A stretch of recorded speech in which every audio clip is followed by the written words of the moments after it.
Good morning and welcome to Connecting America on the USA Today streaming channels. I'm Jim Rosenfield alongside Dave Briggs here at the Sunrise Diner in Roselle Park, New Jersey. There's Alisyn Camerota joining us from home base. Hey, the band's back together. Yes. It's great to be back with you guys after some time out on the left coast. Wonderful always to be out west, but even better to be back here at the diner. We're glad you're back. Alisyn, you dealt with kids going off to places and leaving you to be at home base. Yes, I did. I dropped my son off for the launch of his gap year. So I'm officially an empty nester as of, last night. So let me correct you, Alisyn. There's a new term. Yeah, what are we calling it? It's called free birds, Alisyn. You are a free bird. You are free to fly. Yeah. Embrace it. Okay, Dave. I like how you're reframing this because empty nester does feel sadder for sure. Right? Yeah. There's nothing sad about what your adventures are to come. You're going to soar. Thanks. Thank you. I appreciate that. Yeah, I do like the, complete liberty to travel wherever I want, but it does get a little quiet around here, unlike the diner. So I'm glad to be with you guys this morning. And you don't get to sleep in either. Because here you I are. noticed. We'll have to work on that. All right, let's talk about the big story that we have to talk about today, the accused assassin's first court appearance in the Charlie Kirk killing. Tyler Robinson hears the charges against him in court yesterday. Listen as we hear Robinson speak for the first time since that murder. You state your name. Tyler James Robinson. Thank you for being here, Mr. Robinson. I'm Judge Graff. Mr. Scortis. So, Mr. Robinson, you have a right to an attorney. If you cannot afford one, the court can appoint an attorney to represent you. I have reviewed your declaration of financial status and find that you are indigent. I'm provisionally appointing a Rule 8 qualified attorney to represent you on your case, Mr. Robinson. So as you could see there, guys, Robinson was not actually in the courtroom. He appeared live via this video feed from jail where he was. He was fairly expressionless as the judge laid out all the charges against him. Tyler James Robinson intentionally or knowingly caused the death of Charlie Kirk under the following circumstances. The defendant knowingly created a great risk of death to another individual other than Charlie Kirk and the defendant. Notice conviction of this offense may carry the death penalty or pursuant to Utah Code 76.3-207.7, a mandatory term of imprisonment for life without parole or an indeterminate term of not less than 25 years, and that may be for life. You're hearing there, you may get the death penalty, and he sort of nodded in acknowledgement of what he was taking in, but other than that, didn't say a word. No, just his name. And if you're wondering what that vest was, that was not a bulletproof vest. That was a suicide vest to prevent him from committing suicide. And we learned so much from the note that he left for his roommate, perhaps lover. We'll learn more about that, who is transitioning from male to female. The first thing that came to mind for me, Alisyn, was how in the world will anybody mount any sort of defense, being that he laid out exactly what happened through detailed text messages with that roommate, which were preserved. Difficult, if not impossible. Certainly you can rule out any sort of insanity because he clearly thought through this process. It was premeditated. He talked about what and how to dispose of the rifle. This will be an interesting trial that certainly the entire country will be engaged in. I'm glad that we have defense attorneys coming up to talk to about that because I'm with you. The evidence seems overwhelming. It seems like an open and shut case, but we've seen things like that before that have surprised us and gone in a different direction. I also thought that it's interesting. They need to prove an aggravating factor in order to get the death penalty. And so it'll be curious to see which aggravating factor they decide on because there are some that are missing. I think that what they are going to go with is that he was a public danger, that he could have killed other people in the crowd. And that's seems true. Anytime you're shooting from 200 yards away. And how close the bullet came to others who were there, including the person who was questioning Kirk at that very moment, and that there were children in that crowd who witnessed something like that. We were talking about this. Also surprising was the fact that he did not yet have an attorney. He did not even have a public defender. That has not been I was appointed confused yet for about him. that. Yeah, why? I mean, I thought that before your first court appearance, you get a public defender. I too was confused about that. And it was interesting to hear the judge describe him as indigent. So he cannot afford his own attorney. But I thought that you get a public defender right away. Yeah, I thought the same thing. We all had the same reaction. One thing is clear: this country is forever changed. And as Utah Governor Spencer Cox said, this is a watershed moment. Is it going to be a turning point for the better or for the worse? And this trial will certainly see some of that unfold. We do have team coverage on the story, starting with attorney Dave Ehrenberg. Dave was the state attorney of Palm Beach County, Florida. He was also the state's drug czar as an assistant attorney general. Good morning to you, Dave. What was your biggest takeaway from the proceedings yesterday? Well, it's good to be with you. Great show. And by the way, I was on in the past with Alisyn Camerota, who is a genuinely nice person. So it's great to be with you. Dave, thank you very much. And I was so excited when I saw that you were our guest. I really have always enjoyed interviewing you. Thank you, Alisyn. Thanks so much. Congratulations on this show. When I saw the hearing yesterday, it was that he was in that smock. I mean, that really has got to be a shock to this guy's system. This guy had lived his own life where he was a loner. He was playing video games all day. He dropped out of school. He was someone who just decided because he didn't like someone, he would go take that person away from his kids and his wife and the world. And here you can just start to see by the look in his face that consequences were forthcoming. And here's someone who really never had to deal with consequences before, who's just living a life of selfishness. The other thing is that I'm not concerned about the lawyer. He will get a lawyer when it matters, and that is at arraignment when he has to plead not guilty of the charges. But yes, the evidence is overwhelming. The confessions that he did through the text messages, I mean, that's brutal. That's like a prosecutor's dream. So they got this guy dead to rights. But the fact that all of that text information was released to the public at this early juncture, were you surprised at all by that? How much detail the DA there released in the probable cause statement, the back and forth between the roommate?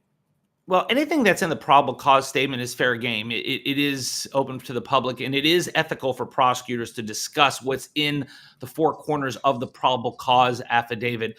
What is questionable is when the FBI director comes out and discusses the evidence, like that his DNA is found on the rifle. That you got to be careful with, because if evidence eventually is suppressed at trial, then that defendant could claim a Sixth Amendment violation of his right to a fair trial, saying, you put this out in the press, in the public, and now how can I get a fair trial when that evidence isn't even allowed in court? So that's why the FBI director, who's new at this job, needs to be very careful before talking about a pending case. Yeah, the FBI director has been accused of being reckless throughout this case and getting away over his skis, as they say. But Dave, put on your defense attorney hat for us. I mean, you make it sound as if it's an open and shut case, and it does appear that way, but he's going to get an attorney. Tyler Robinson's going to have an attorney. What's the case that attorney is going to make in court for him?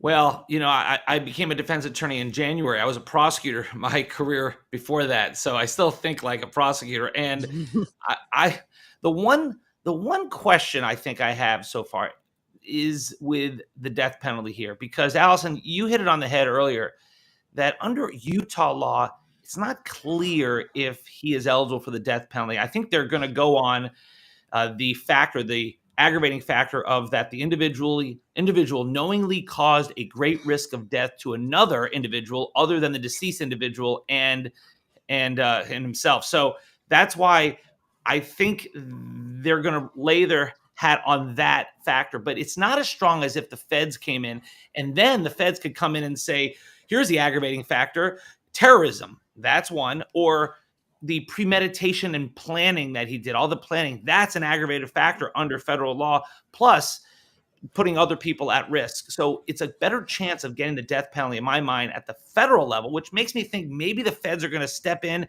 and take this case away from the state, at least to begin with. I'm just assuming that because of the note left for the roommate and combine that with the text messages, you can rule out, Dave, any sort of insanity plea. Oh, well, yeah, great point. When you try to hide your involvement, when you try to cover your tracks, like, for example, he fled, he was trying to get away with it because he knew what he did was wrong. He knew what he did was a crime. That means you can't get the insanity defense, because to get the insanity defense, you have to have an established medical condition. We don't even know if he has one. And number two, you can't know the difference between right and wrong. And when you cover your tracks, when you try to hide your involvement in a crime, why do you do that? Because you knew what you did was a crime. So that in itself, but you're right as to the premeditation, the note, he knew what he was doing. He did it for political reasons, according to his own words. And because of that, I think his goose is cooked. Real quickly, could there be a plea deal of any sort? Could he plead guilty in exchange for not facing the death penalty, guilty to life in prison, anything like that possibly on the table? There's always a possibility of a deal. This one is going to be tougher for prosecutors because there's immense pressure, not just from the community, but from the president to seek the death penalty. And so I do think it's always a possibility, but not a probability in this case. All right. We appreciate Dave, great to see you. Thanks so much for all the expertise. We'll see you soon. Really interesting. And for as somber and serious as this case is, it's really already becoming sort of must-see TV. Let's bring in Mike Pachenik, a journalist who follows true crime junkies on his show, Trial Watchers, a docuseries streaming on Amazon Prime. Mike, thanks for joining us. Already gearing up to be a Trial Watchers spectacle, no doubt, right? Yeah, absolutely, Jim. I mean, look, Charlie Kirk was well known in many circles before his assassination. In the past week, he's been catapulted into a household name. People who didn't know who he was are paying attention now. My wife is a great example of that. She's hanging on every development in this case. And given how polarizing he was, people on both sides of the aisle, from far right to far left, all points in between, are keeping a close eye on this. And you've got the president, the FBI director, others watching this case very closely. And of course, you have a high definition Zapruder-like film of this murder, this assassination now circulating on the internet. It's everywhere, guys. People are very much invested in this case. Oh my gosh, it's so grisly, though, the idea that people are watching that hideous video again. But Mike, I mean, obviously there's been lots of other high profile cases. Is there something that makes this one different? Yeah, certainly, Alisyn. We've seen celebrity murder victims in the past. Names like John Lennon, Biggie Smalls, Tupac Shakur come to mind in the political sphere. JFK, Martin Luther King Jr. And we've had a spate, unfortunately, of recent politically motivated attacks, attempted assassinations, and assassinations in this country. But I think this is a different kind of case, given who Charlie Kirk was, given how polarizing he was as a person. But people are invested in this case for a variety of reasons, because it's become sort of a cultural touch point. And we live in a world now where social media dominates, right? I mentioned that video. It's everywhere. You cannot escape it. So unlike other celebrity deaths, celebrity murders, this one really has transcended all of that. And I was looking on the iTunes top 10 podcast list yesterday, which I tend to look at just to see where the country is headed. Number 1 was Charlie Kirk. Number 4 was Megyn Kelly. Number 8 was Ben Shapiro. And number 9 was Candace Owens. Just for context, that is entirely abnormal. None of those 4 are generally anywhere near the top 10 in America. What does that tell you with our fascination with this crime? Yeah, people are seeking out information from all avenues, whether they're listening to a Ben Shapiro or listening to a Megyn Kelly, listening to a Pod Save America to see what their position is on this. But look, guys, in general, true crime sells. It's unfortunate. In our docuseries, Trial Watchers, trialwatchers.com, you can learn about people's fascination. We talked to a psychologist who talked about the fact that 80% of true crime fans, super true crime fans, are women. They will sometimes travel to these hearings in person. They'll wait in line at 4 or 5 o'clock in the morning to get a coveted ticket to get inside the courtroom, like you or I would maybe go to a sporting event. And that's for a number of reasons. They're principled. They want to see the good guy prevail, the bad guy go to jail here. They want to put the pieces of the puzzle together. And in some cases, guys, they have been victims of crimes themselves, so they can identify with Charlie Kirk and his family. They want to see justice. Maybe they didn't get it in their own lives, so they go to these cases and follow them as sort of a catharsis to get that justice for themselves. And obviously, Go ahead. yeah, I was going to say, Alisyn, we can assume that this is going to get wall-to-wall coverage, as we saw way back with the O.J. Simpson case. Yeah, absolutely. I mean, we saw there was a camera in the courtroom there in Utah. It is allowed. And just to give you some perspective, I hopped on the feed from X yesterday to watch the hearing. It was only a 15-minute hearing, but there were something like 60,000 people alone in the feed I was watching simultaneously with me. So you can imagine, multiply that by how many ever feeds were out there. Millions of people are paying attention to this. But as Dave alluded to, this could be a situation where he takes a plea deal and there is no trial. So you can imagine as we ramp up to see how that plays out, if there are hearings in person, you will see throngs of people outside of the courthouse, people watching court TV, Law and Crime, all of these streaming networks to watch the case unfold in front of them. Mike, really insightful. You've given us a lot of food for thought with this. I think that the points, particularly about the true crime, what that feeds in us, the need for vicarious justice, as well as the mystery. Why did he do this? What are the other clues? All that stuff. Obviously, everybody is watching right now. Mike, thanks so much for being on. We really appreciate it.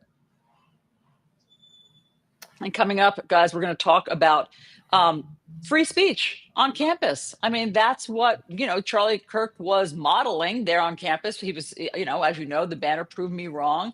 And so we're going to find out which campuses across the country are rated best for freedom of speech and worse. And there's a new survey out about that. And then also, guys, listen to this statistic. Yeah. A study that was just released before Charlie Kirk's murder shows that 34% of students, if you can believe this, think that using violence to stop a campus speech is acceptable. So we'll get into that too. Yeah, I really want to dive into that, how that question is posed and what do people mean by that? Violence is okay. I have to assume they don't mean, pulling out a weapon and shooting someone in front of millions of thousands of people. But interesting findings. All right, let's move to Gaza, guys, where Israeli troops continue that push into Gaza City, ramping up bombings of what they say are Hamas targets. Despite warnings to evacuate, several 100,000 people are still in Gaza City, trying to figure out where to go, what to do. Those who tried to evacuate, they're finding it slow going. The operation has drawn criticism from some of Israel's oldest allies. Britain's foreign secretary calling it, quote, utterly reckless and warning it will kill more innocent civilians and endanger the remaining hostages. The European Union also warning the bombardment will deepen the humanitarian crisis in Gaza. And this is interesting. A United Nations Commission now saying that Israel is committing genocide against Palestinians in Gaza. This is significant because in earlier reports, the commission did not use that word genocide.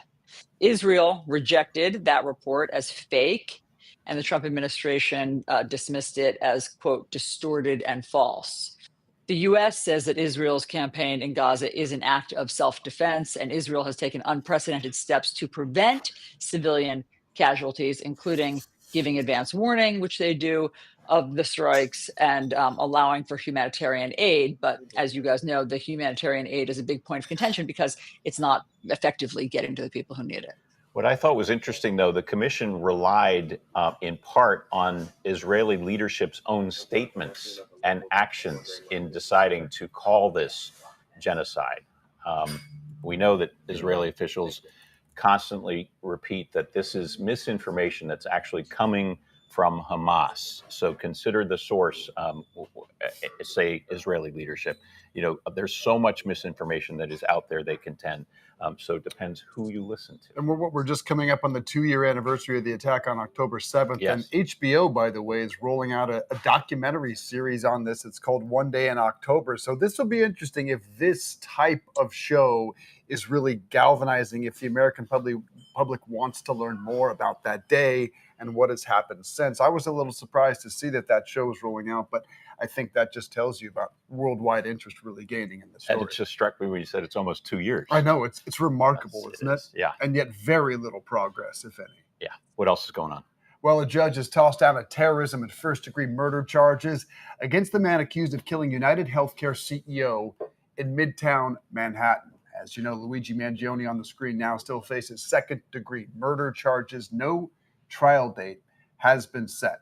Prosecutors had argued the attack last December constitutes terrorism because it was meant, among other things, to create fear and bring attention to Mangione's alleged ideology about the nation's health care. The ruling is a setback for Manhattan's district attorney who pushed for terrorism charges. It was interesting when this was read aloud, the crowd outside the courthouse, Jim, cheered loudly that terrorism charges were dismissed. Again, this man continues to receive a frightening amount of support from the public. Yeah. What, $1.5 million for his defense has been raised from the public? I mean, it's remarkable. There are also some separate federal and Pennsylvania cases that could still bring even stiffer penalties for Mangione, including the death penalty. So another case, another big case that we'll be watching here on Connecting America. And I would argue that one, Jim, when we talk about true crime dramas that grip the American public, that one might be even more popular among the American public, because when you look at the Tyler Robinson story, we just talked to the attorney who just told us, look, it's an open case. It's an open and shut case. I can't imagine that trial drags on very long. It should be very, very quick, whereas the Luigi Mangione case has gripped America, and for some reason he has received an outpouring of support, and T-shirts, and to your point, fundraising and things of that matter.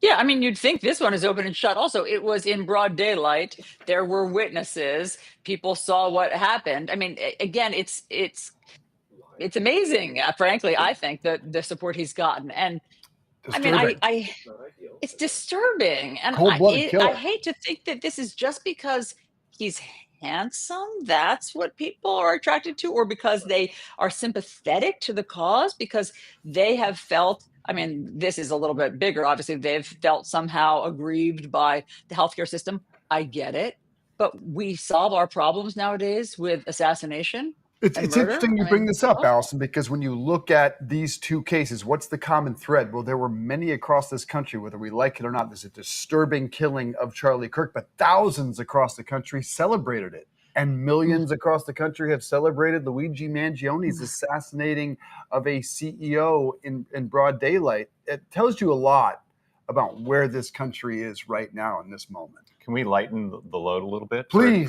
Let's talk about the weather, and hopefully there's nothing big brewing out there in the tropics or something like that. But let's check in with Alex De Silva with a look at our coast-to-coast forecast from AccuWeather. Good morning, Alex.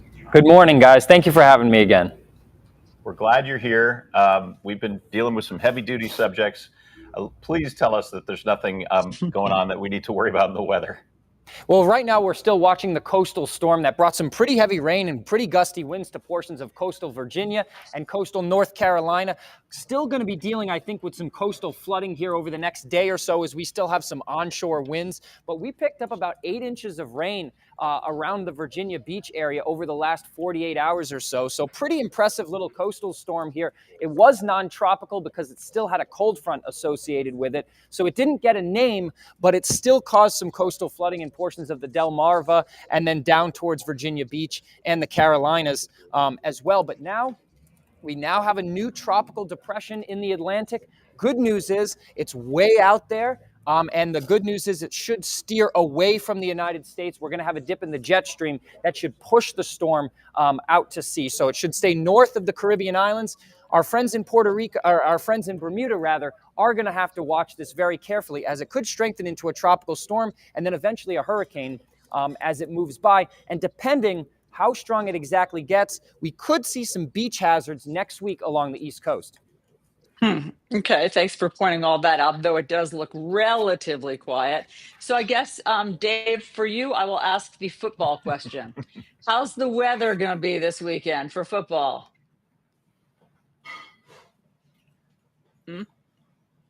Did we lose Alex? Okay, I think that we've There we go. There we go. Go ahead. Go ahead, No, Alex. go ahead, Alex. A lot of cool air coming down from Canada right here. So any games in the Northeast, I think, are going to be absolutely beautiful. If you're going to be out across the Midwest, it'll be a little bit warmer there, but still very nice weather overall, I think, across portions of the Midwest and Northeast for college football this upcoming weekend. All right, we like to hear that. Alex De Silva, thanks from AccuWeather. Appreciate it. And we'll be right back. Connecting America, just getting started.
Welcome back to Connecting America on this Wednesday morning. Dave Briggs here with me. Glad you're back in the diner with us, sir. Yeah, and it's back to school for a lot of people.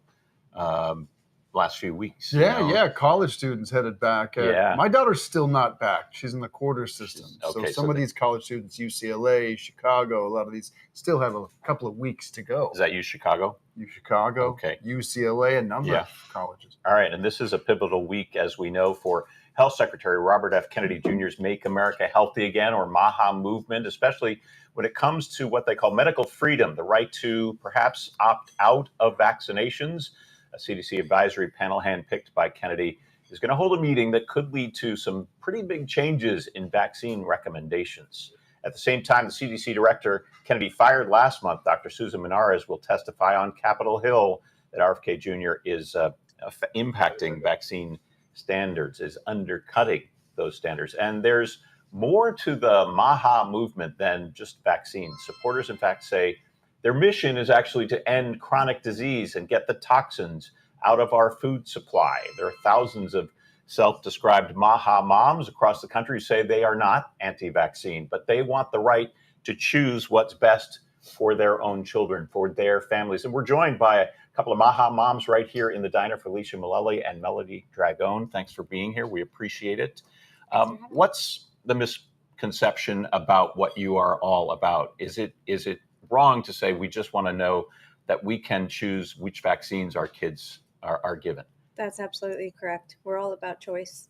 We want the ability to decide what goes into our bodies and our children's bodies. As a mom of four and a health coach and a passionate advocate for over 2 decades, I know that I am capable of making the decision for my child with my provider and with my doctor with informed consent. And that's what we stand for.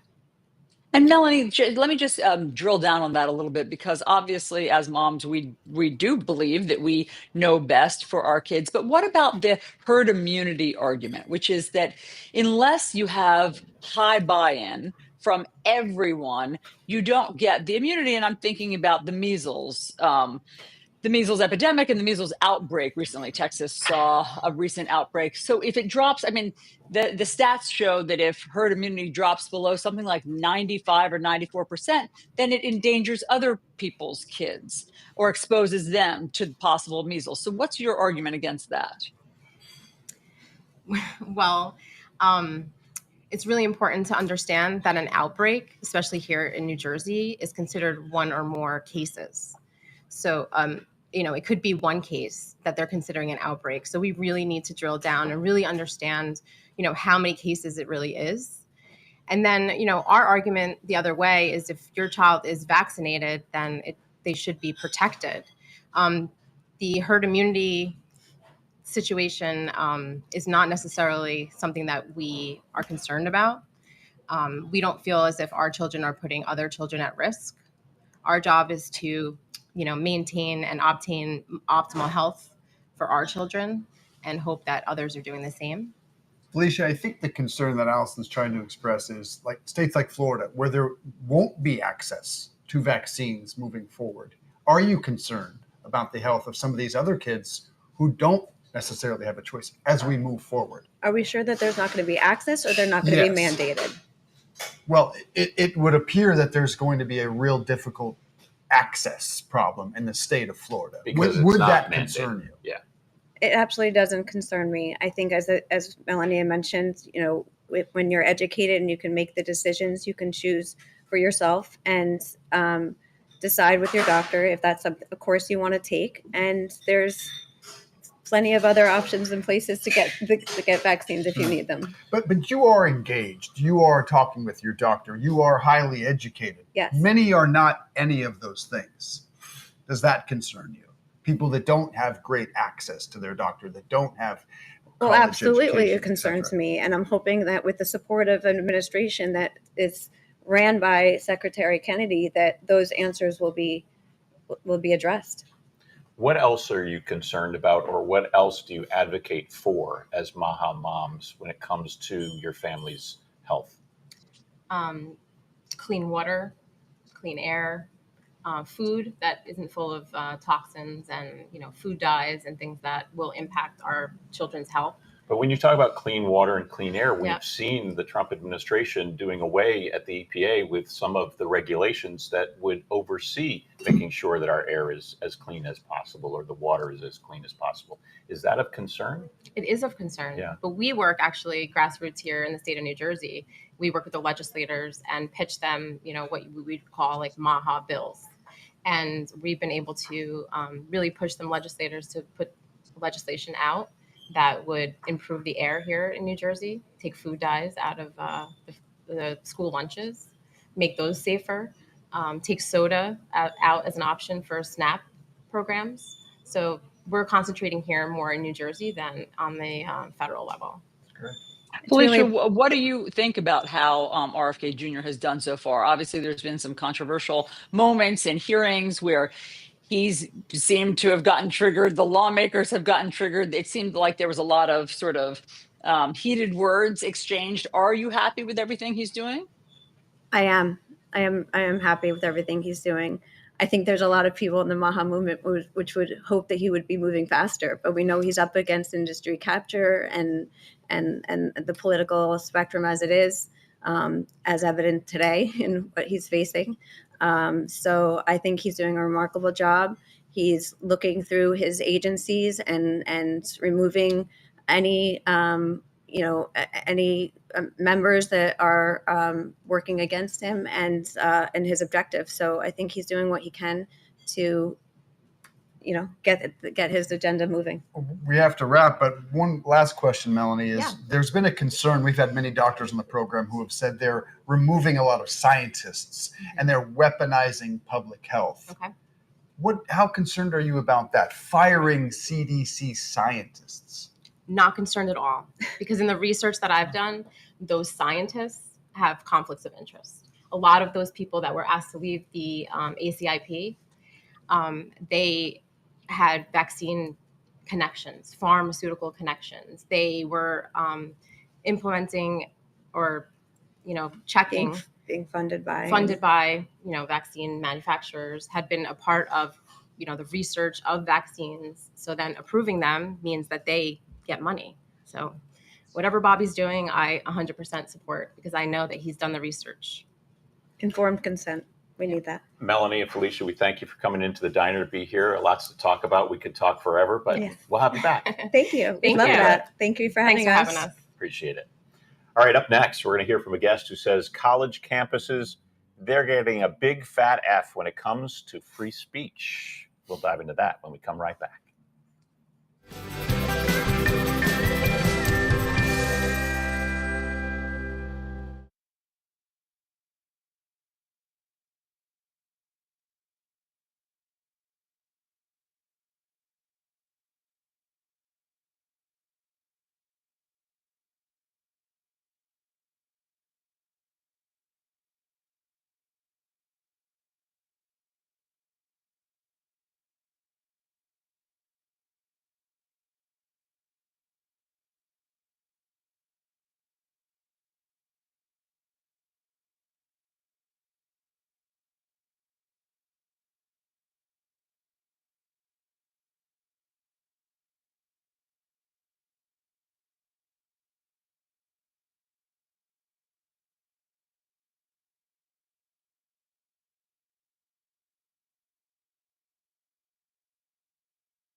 Welcome back to Connecting America, coming to you from the Sunrise Diner here in Roselle Park, New Jersey. I'm here with Dave. Alisyn is joining us from her home headquarters.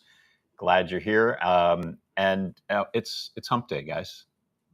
Is it really? You asked me what day it was. I lose You've track. been working so hard. You forgot what day it was. I will ask you many times what day it is here on this program. Yeah. All right. We want to talk about this now. Supreme Court Justice Sonia Sotomayor is taking aim at the Attorney General, Pam Bondi, who vowed to go after those who engage in what she called hate speech. Did you see that? This is all in response to the killing of Charlie Kirk. Sotomayor said, quote, "Every time I listen to a lawyer-trained representative saying we should criminalize free speech in some way, I think to myself, that law school failed." She said that at an event on civic education. So quick reaction from the Well, let me just add, not just the Justice. Supreme Court, that you might argue was predictable. What was unpredictable is Brit Hume from Fox News, Megyn Kelly, a far-right podcaster, Matt Walsh, a even further right podcaster, were very quick to criticize Pam Bondi. In fact, said she should be fired for what she said. That came from the right. So there was backlash from both sides of the aisle from what she said. So let's be honest. Ahead, I mean, they need, well, just that those folks that you just mentioned are people who rely on their livelihood to be able to say whatever they want to say. And so, of course, they bristle at thinking that there would be any restrictions on that. I get it. We do too. But I do think that it's important to try to define what the difference is between free speech and hate speech. Right. Hate speech is protected by the Constitution. And maybe she missed that class in law school. A group called Foundation for Individual Rights and Expression, or FIRE for short, surveyed 68,000 students on a wide array of free speech-related questions recently. Ryan Weiss is the director of research for FIRE. Ryan, let's jump to the meteor study. A third of students said violence is an acceptable way to stop a speaker they do not agree with. Tell us more. Yeah, and that stat is even more disturbing when you consider that just a couple years ago, it was only 1 in 5. Now we're up to 1 in 3. The largest gains in that stat were among people on the right who had a lower acceptability for violence as long as we had done the survey. Now they're on par with their counterparts on the left. Was that survey done before the Kirk killing, obviously? It was done between, I believe, January and June of last year. So no influence by the killing. Ryan, what do they mean by violence? I mean, did you define it for them? Yeah. What does that even mean? Surely, or correct me if I'm wrong, are they talking about this level of gun violence that we just saw with Charlie Kirk's assassination? I think that's unlikely, honestly. We ask about 3 different types of illiberal responses to speakers. One is shouting down a speaker, which is kind of a classic illiberal tactic to shut down a speech on campus. Another one is blocking students' entries into a speech. And then the third is violence. This assassination of Charlie Kirk is such a horrible outlier. I have a hard time believing that students are imagining that when they're thinking about, what kinds of violence they would potentially accept to stop a speaker. It's more likely that they're thinking about things like vandalism or simple assault, which, while completely horrible, have been significantly more common than this. In fact, I can't think of another situation like the assassination of Charlie Kirk, going back very far. Yeah, at Columbia, for instance, we saw a protester take over a school building. Would that constitute violence, perhaps? Yes, the vandalism, and I believe there were reports of students also being assaulted during some of those protests. Also, trapping people in buildings, not letting them leave would be another example. Okay, so 166 of the 257 schools surveyed got an F for their speech climate. Can you talk about some of the schools, if any, that did prove they welcome and support free speech? Yeah, absolutely. So Our number one school this year, which received the highest rating that we've ever given in our free speech rankings, which is a B minus. So there's still a lot of improvement. That's Claremont McKenna College. That administration has made it very clear that freedom of expression is important to the college experience. They have put in a lot of work doing things like orientation, training, and civil dialogue. And that really comes through not just in their policies, but the way their students feel, how comfortable they feel expressing themselves on campus. My alma mater, the University of Chicago, was also in the top 10 this year. They have consistently done pretty well. They're relatively famous for having introduced the Chicago Statement, which is considered the gold standard for a commitment to free speech, and the Calvin Report, which is a commitment to institutional neutrality, where the school commits to not taking stances on political issues that aren't core to the functioning of the university. This year, we started giving a bonus to schools that adopted either the Chicago Statement or institutional neutrality. As far as consistent frontrunners, Claremont McKenna, University of Chicago, and Purdue all consistently do very well on our rankings. What about on the bottom? On the bottom this year, Barnard, Columbia's sister school, did the worst, with Columbia just barely above them. There are a lot of disturbing stats from the schools at the very bottom, but one of the ones that jumps out to me, at Barnard, 90% of students say that it's difficult to have an open or honest conversation about the Israeli-Palestinian conflict. That's 90%. You look at a crowd and almost everyone there is going to have a hard time talking about what's one of the core political issues of the day. Brian, this is so fascinating. I mean, tell us some other criteria that you use in order to judge whether a school celebrates free speech. So that's a great one. I mean, I understand what you're saying there about Barnard, but how do you define? I mean, it's easy to put out a statement. It's easy to say we adhere to this statement, but what do the students say it's like on campus if free speech is actually being practiced? Yeah, absolutely. So there are three main categories that we're looking at when we're ranking these schools. One is the school's policies, so whether or not they have any rules on the book that hamper free speech.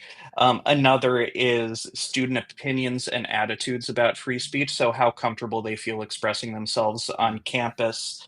What kinds of illiberal tactics like violence, blocking, shouting down speakers that they feel are acceptable, which kinds of speakers on the left and right they feel the university should allow on campus. So that's the student portion, that's the policy portion. The third portion is how the school responds to speech controversies. So when students come and try and get one of their peers expelled, when forces from off campus are trying to get a faculty member fired for their protected speech, when students try to shut down a speaker on campus, what happens? Is the school protecting speech in those situations?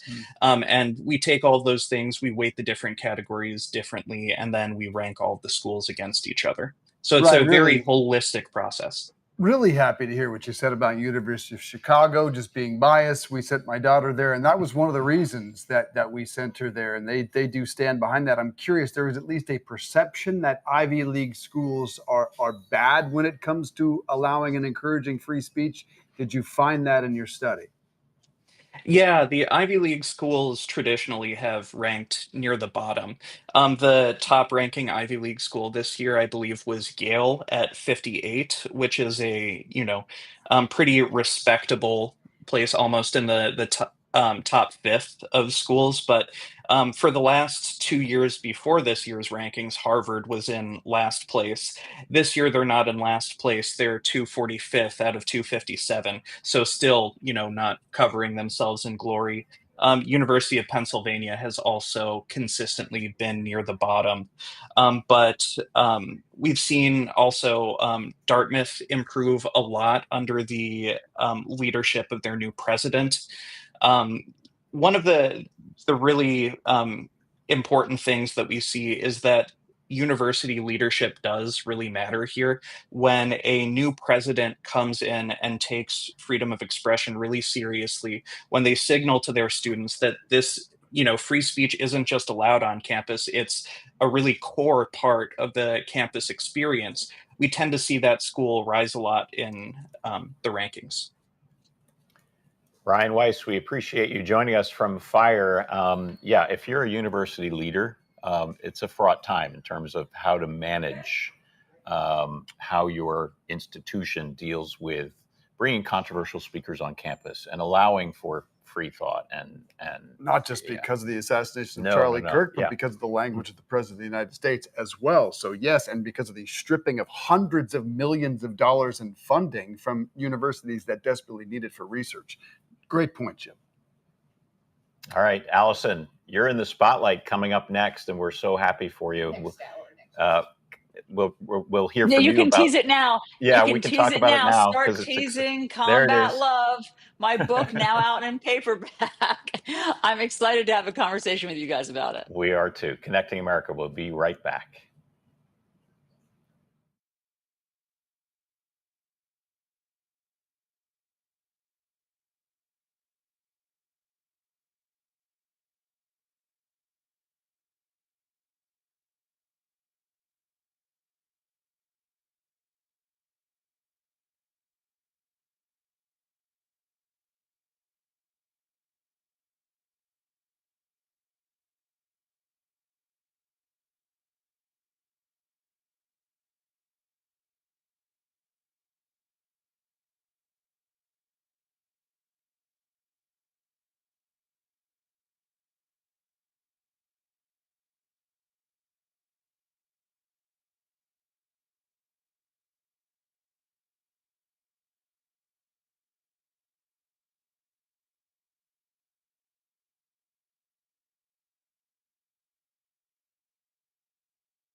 Connecting America from the Sunrise Diner in Roselle Park, New Jersey.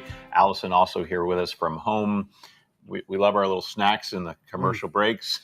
Desperately needed. Let's talk a little sports now. Alisyn, we'll send you some banana bread at the break. Legendary Miami Dolphins quarterback Dan Marino dealing with a health battle as he announces his diagnosis of liver disease.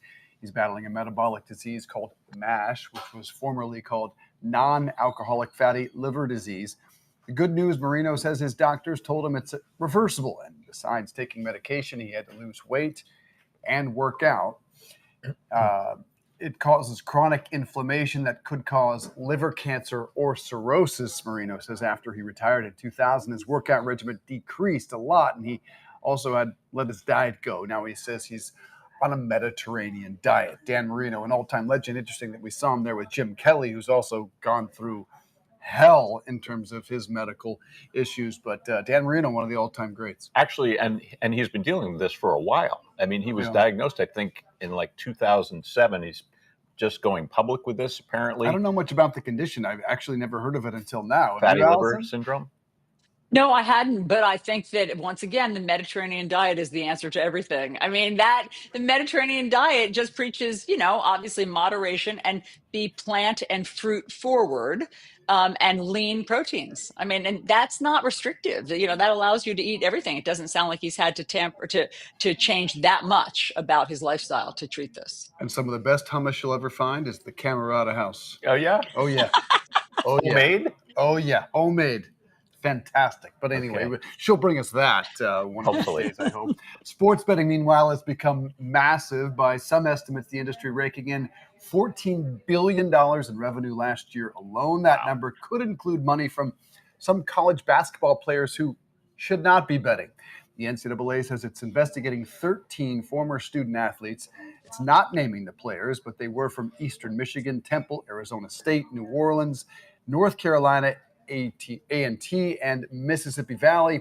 The NCAA says it's investigating whether those men bet for or against their own team, shared information with third parties, or even manipulated scores or outcomes. This is much bigger problem than the NCAA is even letting on. There are thousands of players, from what I have been told by numerous sources, who are betting what's called micro bets on themselves, guys. And that means, I can go out and miss my first shot of the game. That's it.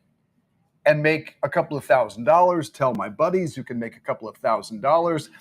It is going to be impossible for the NCAA to monitor this type of stuff, because you can bet on just about anything at any moment on dozens of different apps. How they're going to track this, I have no idea. But you're talking about a player who could make $10,000, $20,000, $30,000 and tell all his friends who could make $10,000, $20,000, or $30,000 on a single game. That's the downside to embracing sports betting the way we have. You think it's going to go beyond these schools that were just mentioned?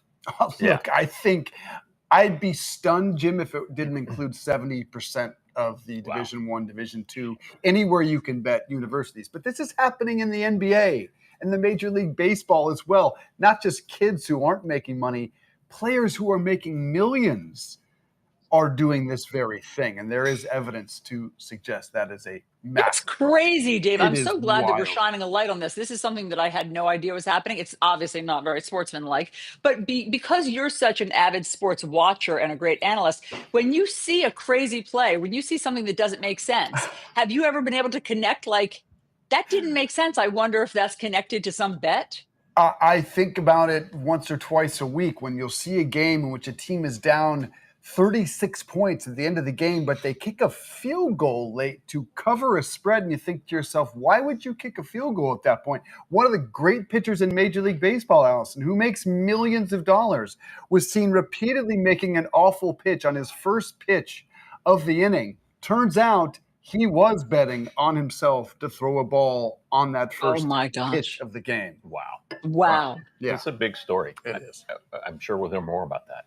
All right, coming up, we'll be back at the top of the hour as the diner fills up here behind us. We're going to try to talk to some of the people who are here. We're also going to talk to Alisyn about a project she's very proud of. Rightfully so. We'll be right back.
The views expressed in this program are those of the speakers and do not necessarily reflect the views of USA Today or its affiliates.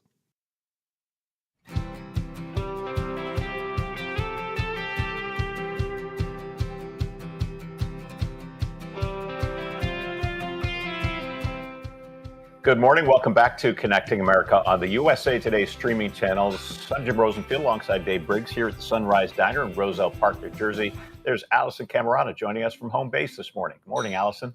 Good morning, guys. I just made breakfast for Ainsley. And when I say made breakfast, I gave her some grapes. I washed them.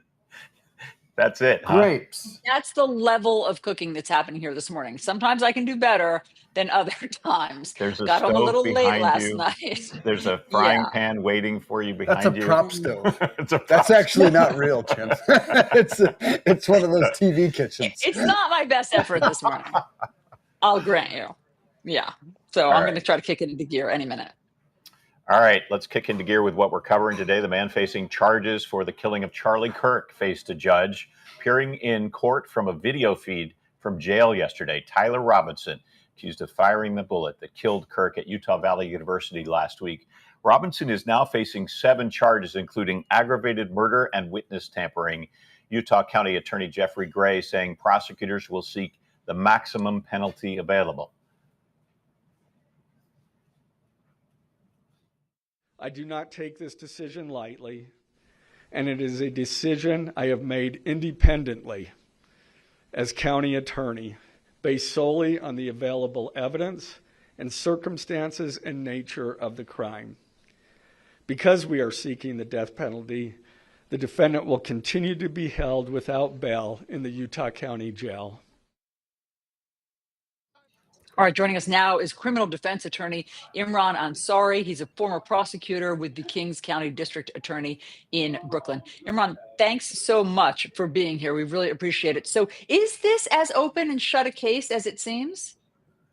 Yeah, so the Utah prosecutors have filed a notice already, Alisyn, that they're going to be seeking the death penalty in this case. And I think what we are seeing now is evidence that is coming out, gained through the investigations. We're seeing the text messages that are rather incriminating for Tyler Robinson.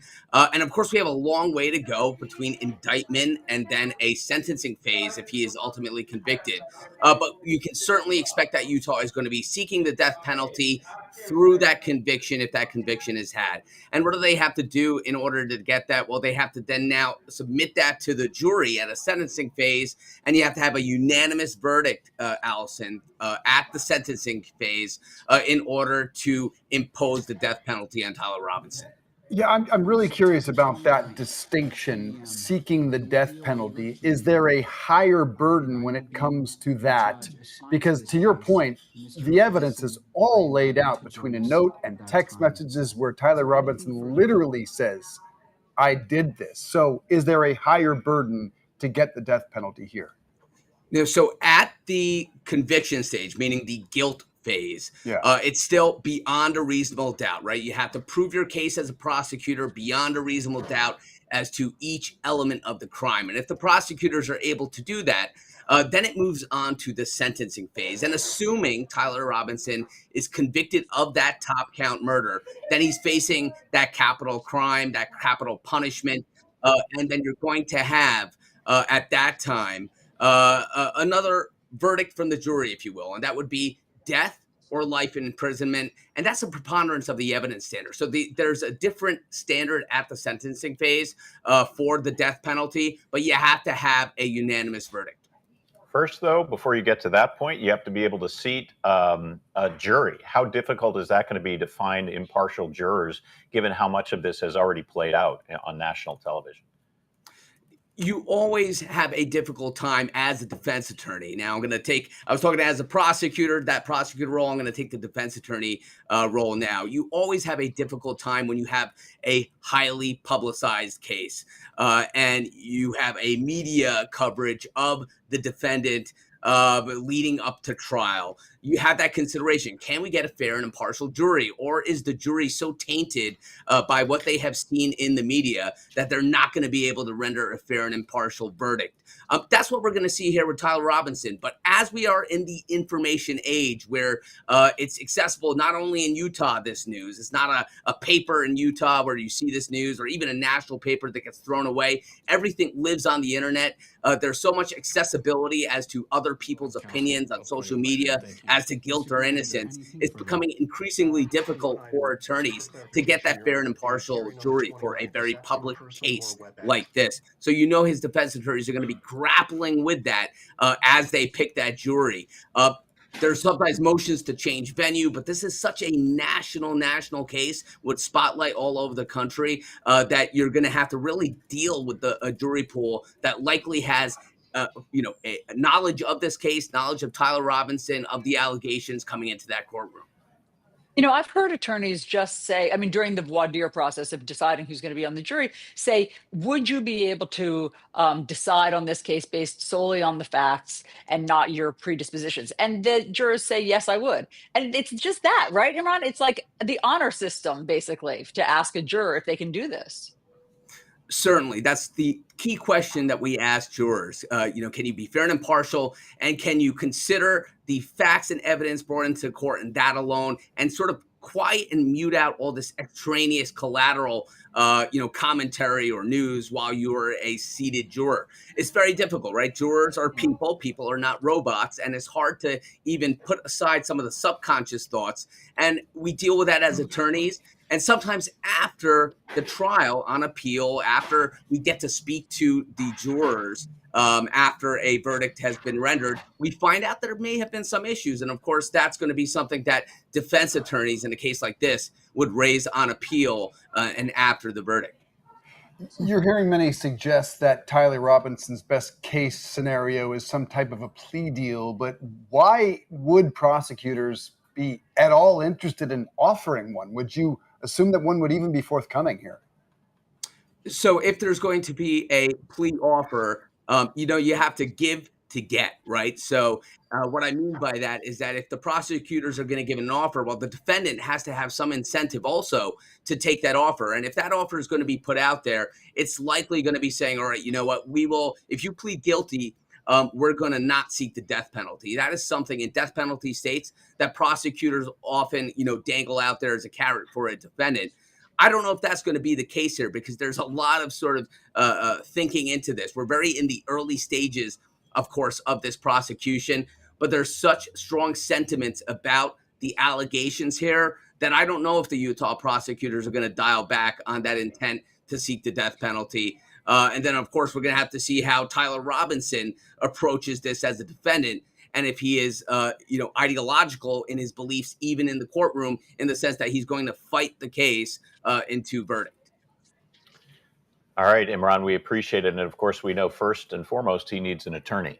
And we understand that there are several that have been under consideration, according to officials out there, but looking for one who has experience in death penalty cases, because obviously that's a major factor in this case. Step into a massive, high-profile, seemingly unwinnable case. So how many attorneys are eager to sign up for this job? Should be interesting. Now to Gaza, where Israeli troops continue to push into Gaza City and ramp up bombings of what they say are Hamas targets. Despite warnings to evacuate, several 100,000 people remain in Gaza City.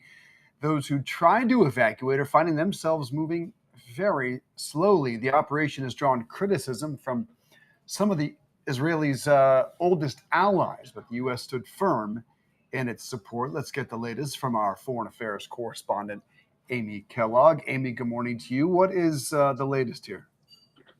Good morning. Well, the ground offensive is moving very, very slowly. There are reports that Israel did take some targets last night, but I just spoke to a military source in Israel who said that the troops are actually moving slowly because they are very concerned about their own casualty count and also hoping that some sort of ceasefire could come about in the next 48, 72 hours.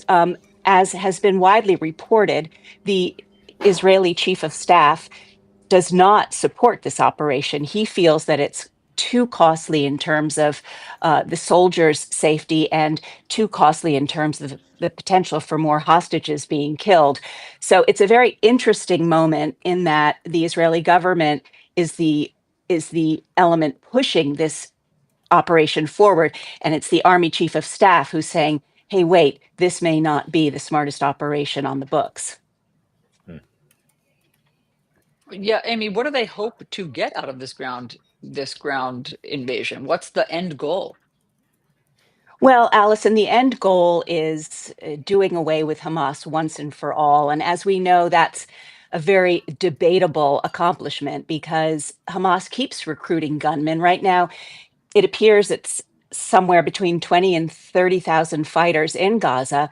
Their stronghold has been Gaza City, but of course, many have left Gaza City knowing that this operation is coming. Those couple thousand believed to be in the city are probably holed up in those tunnels that still stand. And I think that this very cynical and tragic part of this is that Israel is urging the Gazans to get out of Gaza City. Hamas is telling them not to go, again, putting them in a position of being human shields. And yet, frankly, where do the people of Gaza go? They claim there's nowhere safe to go. There's no food, there's no shelter in other parts of the strip, which do periodically in these days get hit. So it's a very difficult situation. We see these images of people moving along the beach with donkeys, with carts. Uh, uh, about a third of Gaza City's population has left. The other two-thirds are staying put because they say they don't feel that there really is anywhere for them to go. We know a difficult situation too for the families of those hostages. There are hostages still being held in Gaza. What are the numbers right now, as far as we know it? And we know those families are many of them are begging Netanyahu not to go forward with this ground offenses because they're worried that their loved ones are going to be casualties as well. Absolutely. And the latest polls I've seen are that 70% of Israelis want a ceasefire right now. They want the war to end. They want the hostages back. That's what they want. Of course, they want security. And it's debatable at what point you achieve security. In terms of how many hostages remain alive, we believe it's 20, with 28 bodies that Hamas still holds. There's been a little bit of confusion on those numbers, but that is the closest count that I can give you. Amy, is there any hope for a ceasefire? Well, as I mentioned, I think the slow pace of the movement into Gaza City, and of course, Israel has already been in Gaza City since October 7th. I mean, much of it has already been razed to the ground. But this second push in is going slowly. I've been told because there is hope that maybe a ceasefire will come about. I think, from what I've read and from what I've heard from people, it's quite unlikely that a ceasefire is going to come about in time to sort of stave off this operation. Secretary of State Rubio was in Jerusalem, and he's made a swing through the Gulf to sort of try to do damage control. But his only indication has been that the only statement he's made about a ceasefire is that the window of time is closing. It could be days, it could be weeks. And he has indicated that America still stands firmly by Israel in its desire to completely eliminate Hamas and get those hostages back. Amy, thank you very much for all of your reporting. It really helps us understand what's happening on the ground. All right, we're going to change gears here. Talk about marriage, Dave. Please. All right. And coming up after the break, Dr. Jeffrey Gardier will join us. I'm an expert, you know. Yes, we know. I am as well. There's a new study that shows, yeah, it's the news that divorce is actually on the decline in this country. We're going to talk about that when we come right back.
Welcome back to Connecting America on this Wednesday morning here from the Sunrise Diner in Roosevelt Park, New Jersey, and Alisyn joining us from home. We're talking about marriage and divorce. A new report saying family stability in America is actually improving.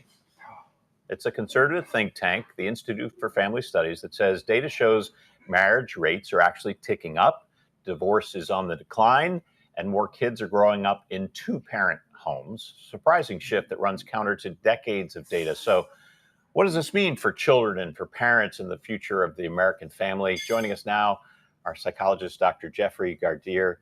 Jeff, thanks for being here this morning. So this sounds like good news. Everybody's staying together. Kumbaya. Yeah, it's great news. We're learning love and marriage goes together like a horse and carriage, right? One of the things that we've always thought about is a good thing for us. And divorce rates have been dropping in the United States since their peak in the early 1980s. So I think this really does talk about the stability of the family and something we should try to certainly work towards.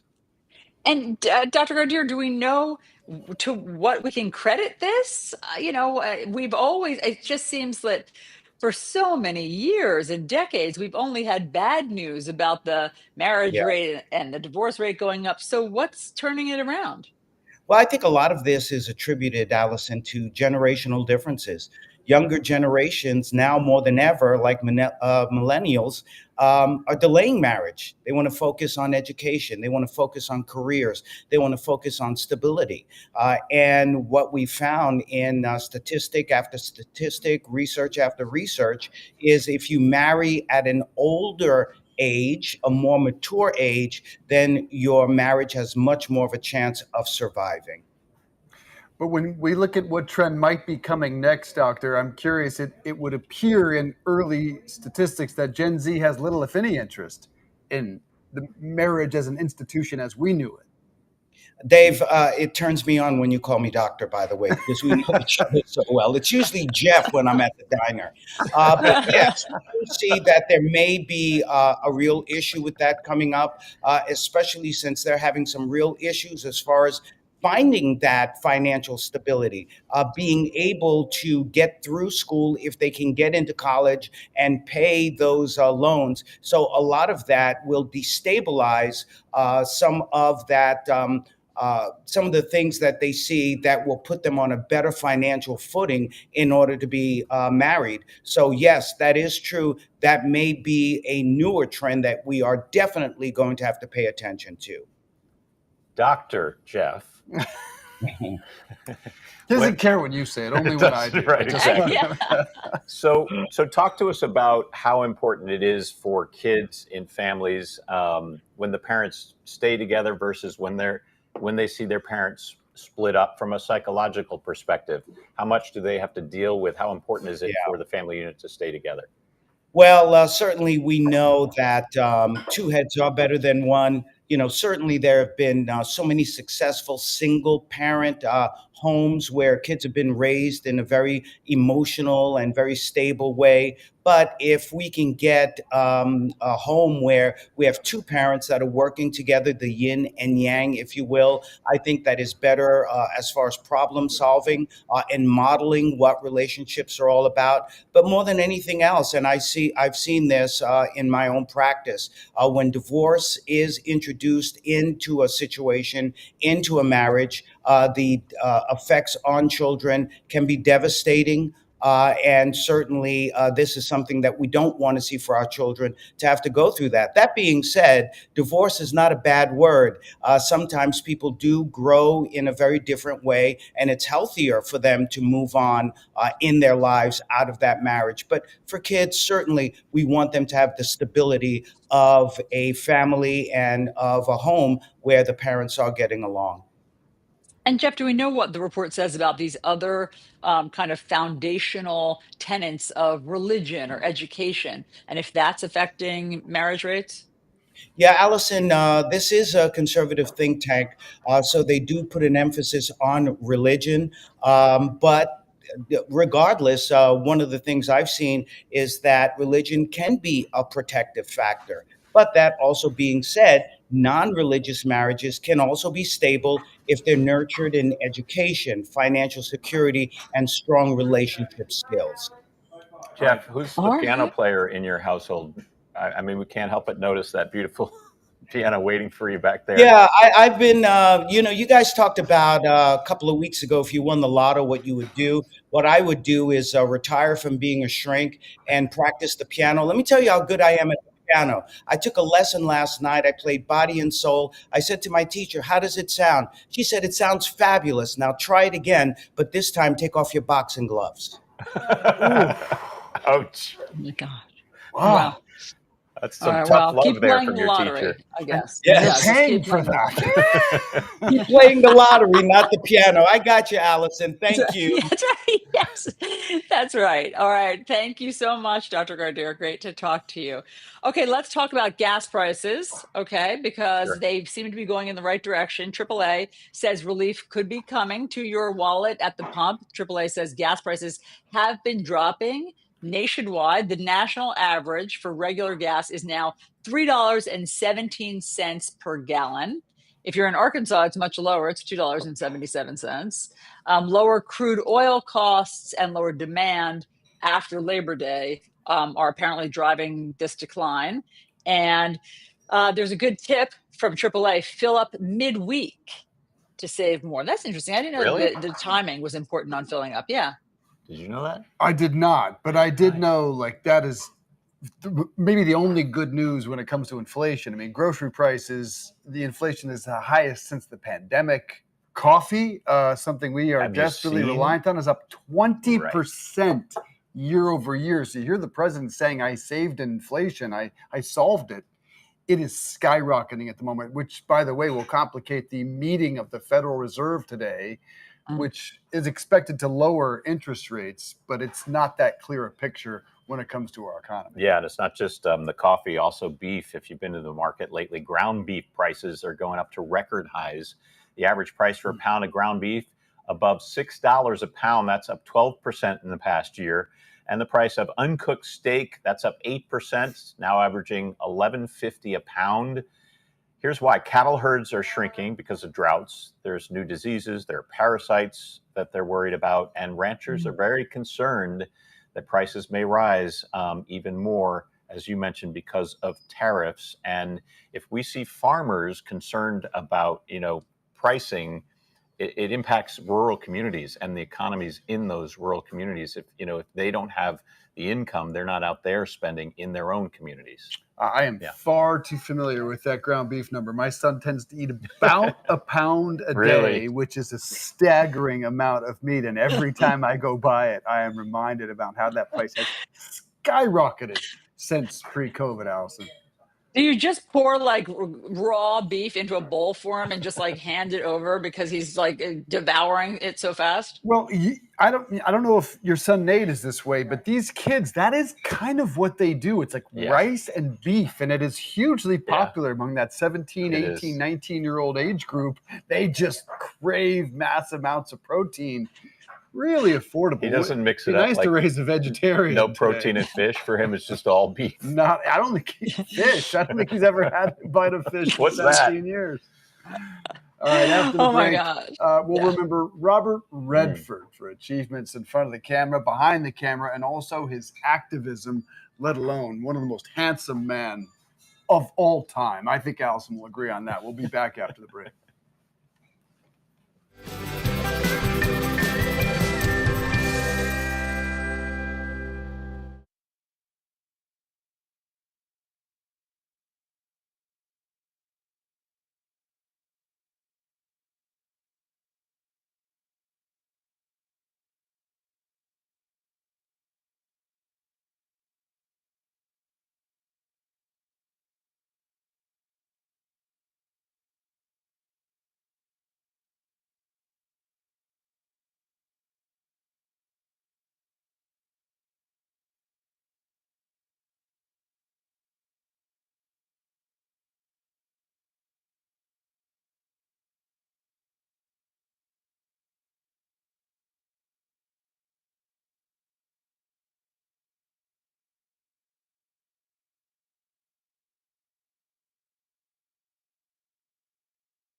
Welcome back to Connecting America from the Sunrise Diner here in Roselle Park, New Jersey. Dave, it was yesterday morning when the news broke that Robert Redford had died.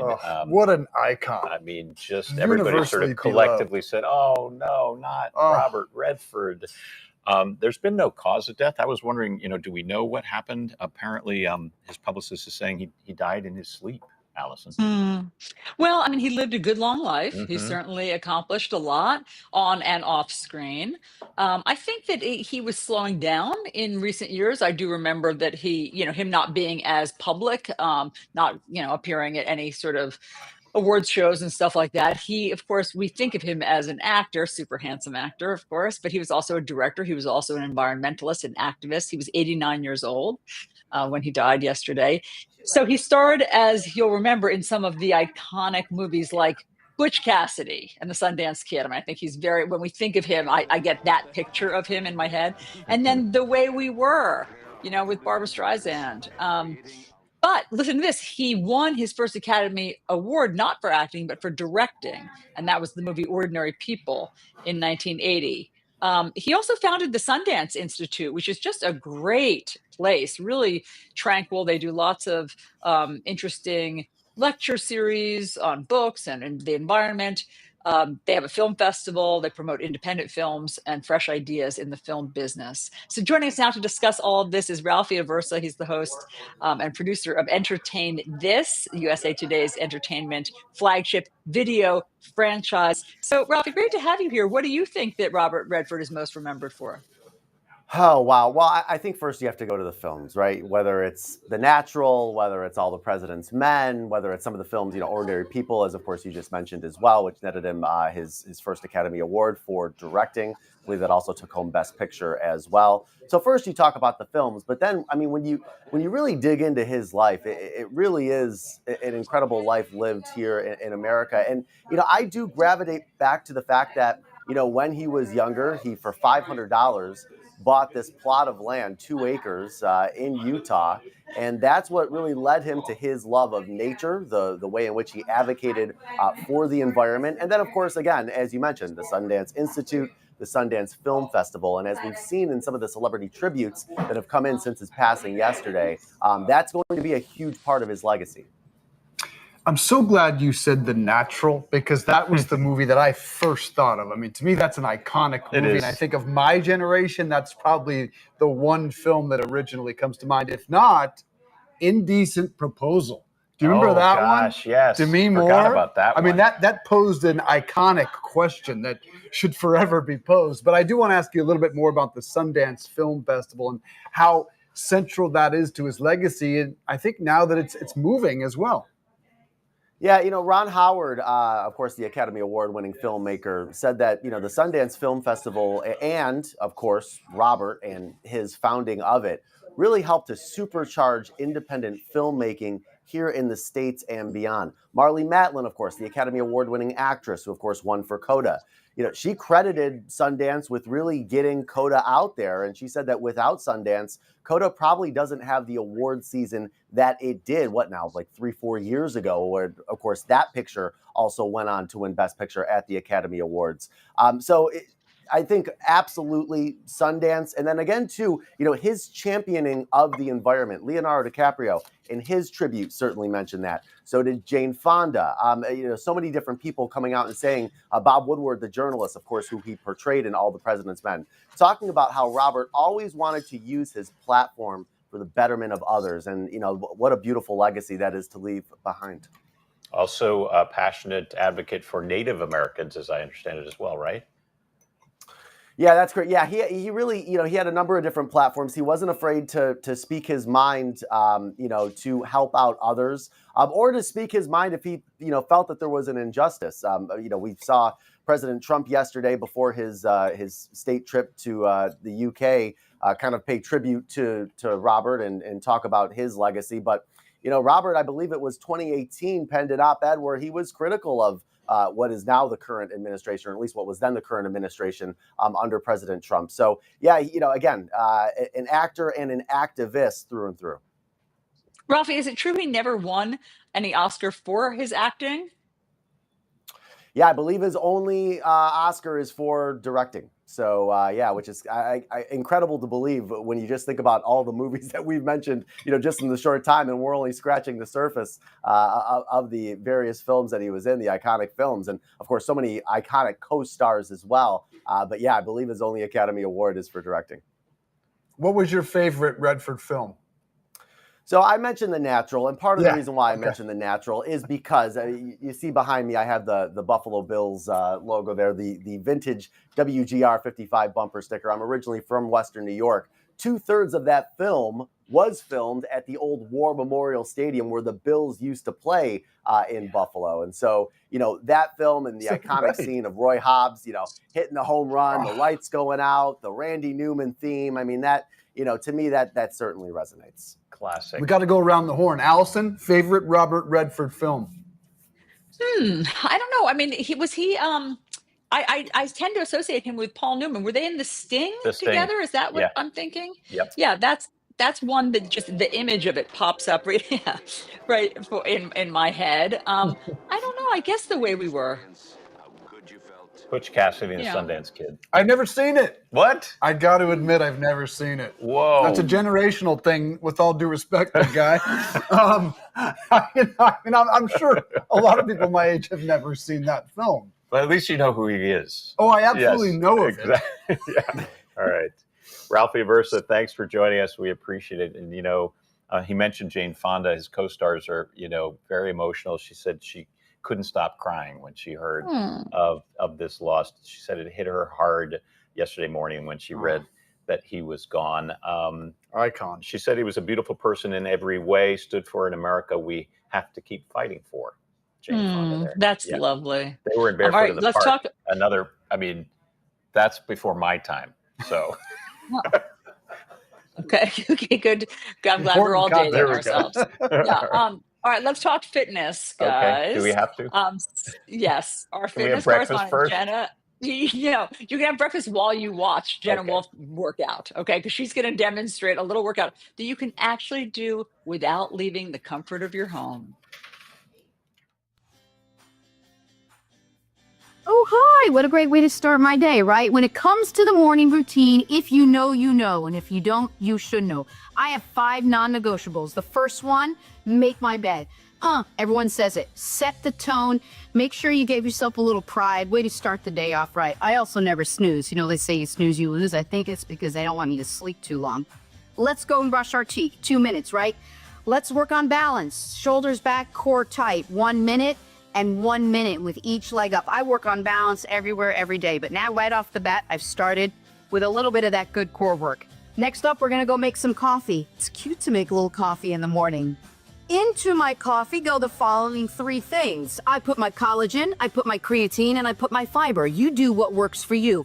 These 3, for me, into the coffee machine. And while that is brewing, I'm gonna go ahead and stretch. This is number 4. Open my chest and go ahead and open my back. Elbows on the kitchen counter. Stick your bum all the way back and go ahead and dip yourself down. I'm here for 60 seconds. This feels so good. Again, you're gonna wanna lead up to it. These are things that work for me. You're gonna find what works for you and then stick to it every day until it becomes a habit.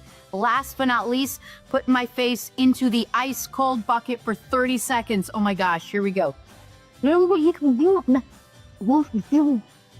you get all that?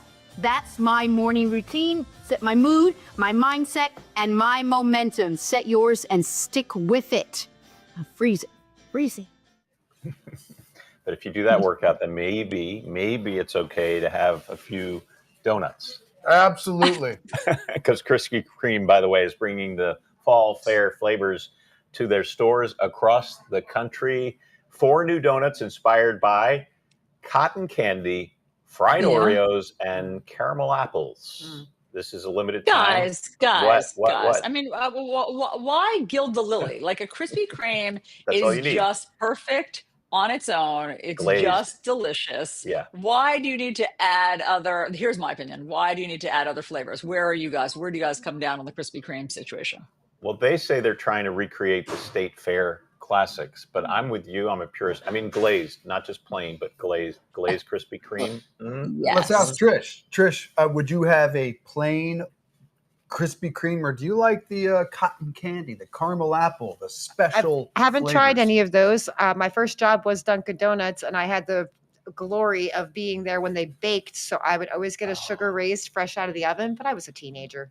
You didn't make the donuts. No, but I loved the bakers. I hung out with them. So if you could I have go shoot one pool with them. donut right now, what kind is it? Fresh baked, sugar glazed. I like cinnamon sugar or No, just sugar? just sugar. Oh, see, I like the cinnamon sugar. Too Oh. powdery. I like the sugar raised. Alisyn, let me just help you here. I mean, I agree with you. The glazed is absolutely the best, but they need to keep fresh in the news cycle. They need to stay fresh on Instagram, on TikTok, and get the influencers in there. And that's why they constantly reinvent themselves. And I really think it's a brilliant strategy. I'm guessing most of the people that come in still get the glazed, but the influencers probably post that millions of times. And every time they come out with something outrageous, they get a little buzz, they get a little pop. Smart business, Jim. If I had to pick one of those, if I was forced to eat one of these special flavors, you know what? It would be what?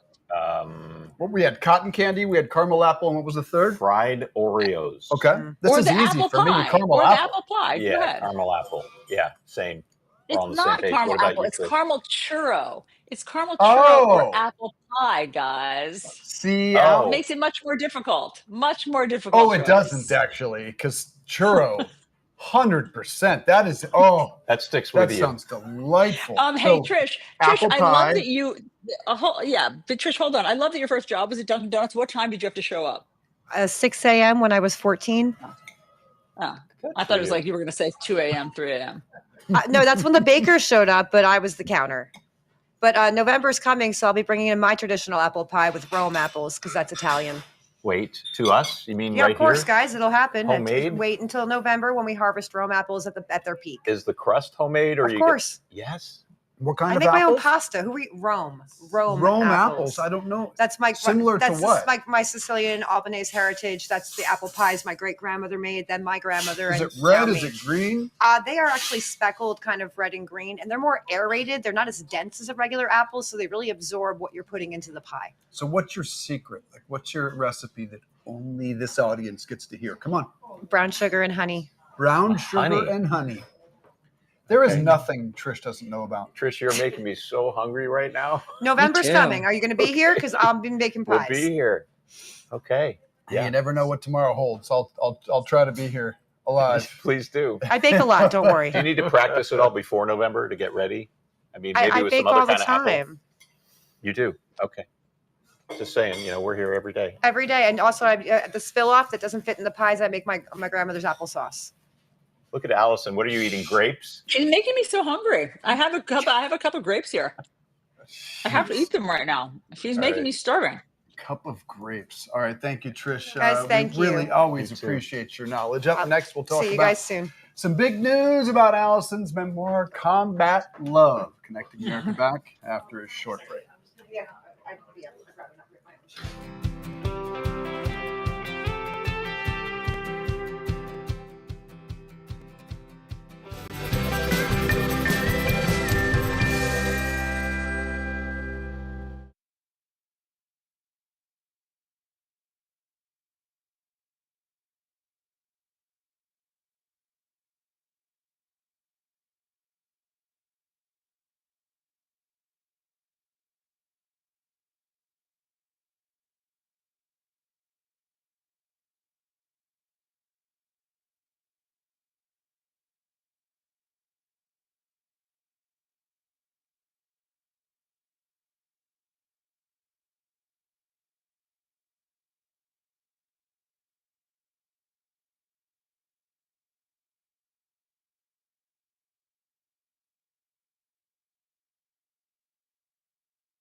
We worked very hard to book our next guest. It was a tough sell to bring her on to the program. Alisyn Camerota, you are in the spotlight today for very good reason. Thank you guys for having me. I really appreciate it. So my memoir, I wrote a memoir, came out a year ago called Combat Love. It just came out in paperback, and this is the new paperback cover. And it's I'm just really happy to be able to continue to talk about this story. My memoir, everybody's life story you think is incredibly unique until you put it out and find out that it resonates with thousands of people and that they have some sort of shared experience. So in a nutshell, my life story is that I had a very turbulent teenagehood. I lived in about 6 different houses in different cities in the space of 2 years. I left home at 16, and things did not get easier for me after I did that. So I was often in some dicey situations. I really had to fend for myself. The upshot, I guess, or the silver lining of that tough time is that I do think it laid the seeds for my journalism career. I do think I developed a lot of self-sufficiency and grit that I didn't have and wouldn't have had. And I use that every day in my journalism career, but it wasn't easy. And there were definitely mental health struggles. I was broke a lot of the time. I didn't know where I was living some of the time. So I outline it all in here. And again, it's been a great ride to get out there and talk to. This is my mom and me. We were extremely close as you can see, as I was growing up. And then my parents got divorced and things got harder for both of us, I would say. The foundation of my family kind of fell apart. This is my first day of high school right there. I went to high school, as you guys may know, in New Jersey. I'm a proud Jersey girl, and I loved high school, but it was a difficult time. And for those that don't know you, Alisyn, from CNN or Fox or from this show, of course, what do you think is the message, that common thread that people can take away from reading this book? Well, first of all, you don't have to worry as much about your kids as you think you do. I tell, when I hear moms worried and saying things like, oh, I had such a mom fail today, I didn't pack the juice in their lunch. I'm like, time out, time out. If you are providing a stable home for your children, they're going to be just fine, for the most part. And so I do think that I hope there's a message that I had a dream. And this dream started at 15 years old, and I wanted to be a TV reporter. And I didn't know anybody, and I had no contact, and I frankly had no talent, I would say. And I just through, really hard work and this aspirational North Star, I worked my way towards it, and I achieved it. And I don't know, I hope that that's a success story and a survivor story that people can be inspired by. So I'm curious, so you have this dysfunctional childhood, teen years, not knowing where you're going to sleep sometimes at night. You talk about a former teacher took you in. Was that part of, a turning point for you? How did you wind up with this huge turning point of getting to college, to American University, which set you on the path towards this career, as I understand it? So, throughout the book, as you'll read, I really did have to rely on the kindness of friends. I often used my friends as surrogate family when I didn't, feel like I had a family at that moment that I could eat dinner with or whatever. So I do think that there's something to the power of friendship. And then, yes, my drama teacher from my high school, Red Bank Regional in New Jersey, took me in and let me be basically a boarder at her house my senior year, which allowed me to graduate from my beloved high school. And then I got a scholarship to American University. I got a full presidential academic scholarship. And here again, I know the power of education and the great equalizer that is education. And so I do try to give back and support other scholarship programs for kids as well, because it makes all the difference. You said a word that you and I have talked about many times, grit. Where did you develop grit? And are you concerned, I am, about the next generation and whether or not they're developing that grit? It's funny that you say that, Dave, because I was concerned about that because, I'm from a very free range generation. Gen X was incredibly free range. We all, as we all know, the stories, we often just left the house. There was no cell phone. Our parents didn't know where we were for hours at a time, sometimes days at a time. And we managed to find our way home and survive. And I do think that that's valuable, for kids. But I Yeah. also have come to learn that having a stable home and giving kids the foundation that they need, they will become capable adults. I used to worry that that this generation, Gen Z, wasn't developing kind of the self-sufficiency skills that they needed. And I must say, my kids have had a very hard year, and somehow they've risen to the occasion, and they too are resilient. And somehow, Dave, grit finds you. And life puts in your path hard moments, and if your kids are loved, and I certainly did feel loved, you'll survive. I hope you're right, because I see that quality really lacking, and I hope my own kids aren't watching and thinking I'm talking about them. But I hope you are right that they can develop that out there on their own. The title, for those that it's not obvious to, tell us about it. So it's Combat Love, and it's based that name is based on the first single of a band, a local punk rock band that I fell in love with at about 13 years old. They were named Shrapnel.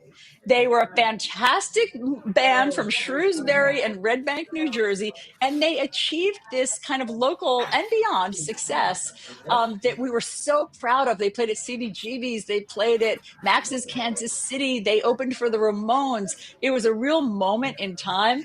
And when you read the book, you can, I guess, wonder if I should have been following Shrapnel around and going to CBGB's at that age. But I did, and I think I'm better for it. Hey, Alisyn, you and I, we all know we thrive on deadlines in journalism because we have to have this story done by air, or as something's going to print. I'm curious, where did you find the discipline to write this book, and what was your favorite sort of space to sit and write, and how did you find the time?